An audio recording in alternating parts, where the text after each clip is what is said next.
If you use Microsoft OneNote and want to control spelling suggestions while you type, this video is going to show you exactly how to turn grammar check and spell check on and off in just a few seconds. Whether you find the red underlines helpful or distracting, this is a simple setting that can make OneNote feel a lot more comfortable to use. And if this tutorial helps you out, go ahead and hit like and subscribe for more quick software guides like this. Alright, let's get into it. First, open Microsoft OneNote and look at the top left corner of the window. You want to click on File. This takes you into the Backstage menu where OneNote keeps its app settings and preferences. Once the File menu opens, look down toward the bottom of the left sidebar and click Options.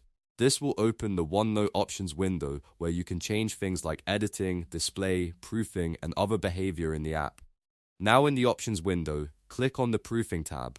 This is the section that controls spelling and grammar-related settings. So if you want to stop OneNote from checking your text as you type, this is exactly where you need to be. After that, scroll down until you find the section titled When Correcting Spelling in OneNote.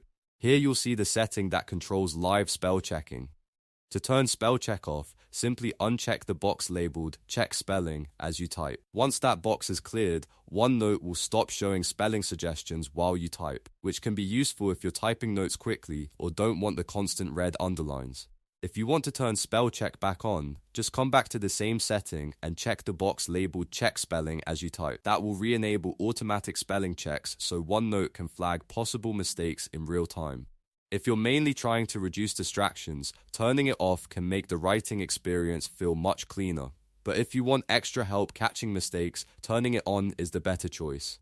Once you've made your selection, click OK at the bottom of the window to apply your changes. That's the final step, and your new setting will take effect right away. And that's it. You now know how to turn grammar check and spell check on and off in OneNote. It only takes a few clicks, but it can make a big difference in how you work inside your notes. If this video helped, don't forget to like the video and subscribe to the channel for more easy OneNote tutorials and other software how-to guides. Thanks for watching, and I'll see you in the next one.